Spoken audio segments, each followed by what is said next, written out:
For advertisement, call 8125893028. Our Gmail maxtvtelugu@gmail.com. Hi hello నమస్తే, welcome to Max TV. నేను మీ శ్రావ్స్. ఈరోజు మనతో పాటు ఉన్నారు traditional fitness expert, founder of Kushal Yoga Mehar Kushal garu. మరి సార్తో మాట్లాడదాం. నమస్తే సార్. నమస్తే మేడం. ఎలా ఉన్నారు సార్? బాగున్నాను. యాక్చువల్లీ మెహర్ కుశల్ గారు, యోగా అంటే ఏంటి? చాలామందికి తెలియదు యోగా అంటే ఏంటి అనేది. సో యోగా అనేది మన సంస్కృత భాషలో యుజ్ అనే రూట్ వర్డ్ నుండి వచ్చింది. సో యుజ్ అంటే టు యునైట్. ఏదైనా రెండు వస్తువులను కానీ రెండు ఎంటిటీస్ని కానీ యునైట్ చేయడమే యోగం అని అంటారు. అది శరీరము, మనసు, body and mind union is called yoga అని అంటారు. సో యుజ్ అనే పదం నుండే ఈ యోగా అనే పదం వచ్చింది. సో నిజంగా యోగా మీనింగ్ అంటే కూడా అదే. సో యునైట్ అవ్వడం, సో మన జీవాత్మని పరమాత్మలో లీనం చేయడం, union of individual soul with the supreme soul, that is yoga అని చెప్పి అంటుంటారు. సో అందుకే ఈ యోగ మార్గం అనేది మొదలైంది. సో మన ప్రాచీనంలో మన సాధువులు కానీ మన ఋషులు మునులు కానీ ఈవెన్ మన గ్రంథాలు కానీ ఇవే చెప్తున్నాయి. సో యోగ మార్గం ద్వారా మనము ఆ పరమాత్మని రీచ్ అవ్వాలి. సో ఏ మనిషికైనా అదే ఎండ్ గోల్. సో అలా ఈ యోగా అనేది స్టార్ట్ అయింది. ఓకే సార్, అసలు యోగా అనేది ప్రజల్లో అవగాహన ఎప్పుడు వచ్చింది సార్? ప్రజలలో ముఖ్యంగా ఈ కరోనా టైం నుండి అవగాహన ఎక్కువైంది. సో అంతకు ముందు నుండి మనకి యోగా అవగాహన ఉంది. మన ఇండియాలో లేదు, కానీ వెస్టర్న్ కంట్రీస్లో చాలా చాలా ఉంది. సో యాక్చువల్లీ యోగా డే పెట్టింది కూడా రీజన్ అదే. సో చాలామంది వెస్టర్న్ కంట్రీస్లో యోగా అనేది పాపులర్ అవుతుంది.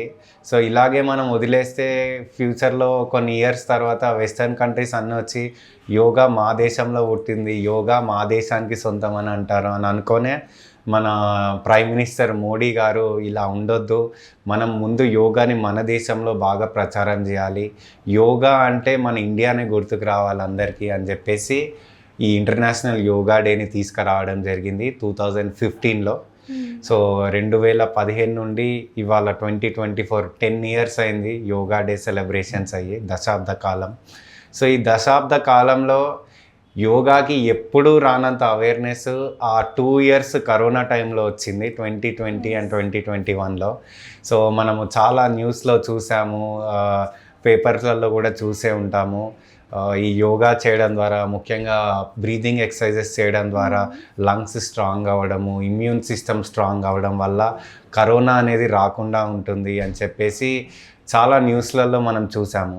సో అది చూసి చాలామంది జనాలు యోగా స్టార్ట్ చేయడం జరిగింది.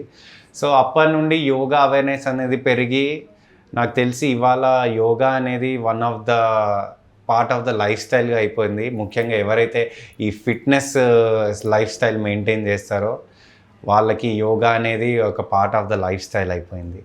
సార్, ఇప్పుడు ఎవరైతే బిగినర్స్ ఉంటారో యోగాలో జాయిన్ అయినాక అసలు యోగాలో ఎన్ని టైప్స్ ఉన్నాయి, ఎలా స్టార్ట్ చేయాలి సార్ వాళ్ళు అసలు యోగాని? Good question madam.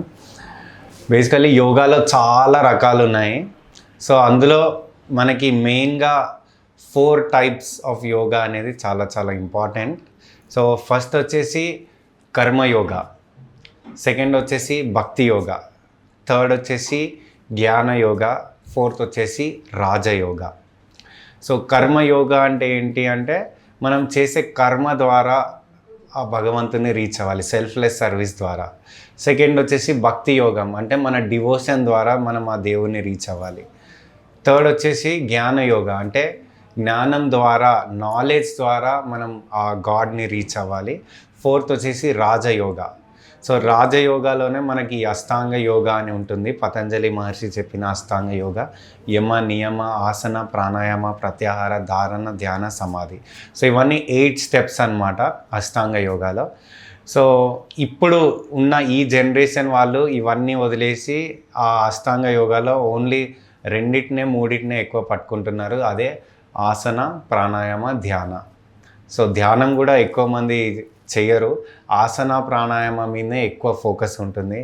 ఆ ఆసన ప్రాణాయామంలో కూడా ముఖ్యంగా ఆసనాలోనే ఎక్కువ ఫోకస్ ఉంటుంది. ఎందుకంటే అందరికీ బరువు తగ్గాలి, ఫేస్ గ్లోయింగ్ ఉండాలి, ఉన్న డిజీజెస్ తగ్గాలి, back pain, thyroid, BP, sugar ఇలాంటి డిజీజెస్ తగ్గాలి అని చెప్పే యోగా చేస్తారు. కానీ నేను ధ్యానం చేయాలి, నేను ఆ దేవునిలో లీనం అవ్వాలి అని చెప్పి అయితే చాలా తక్కువ మంది ఉంటారు అలా. సో హార్డ్లీ ఒక 0.5 to 1% ఉంటారు.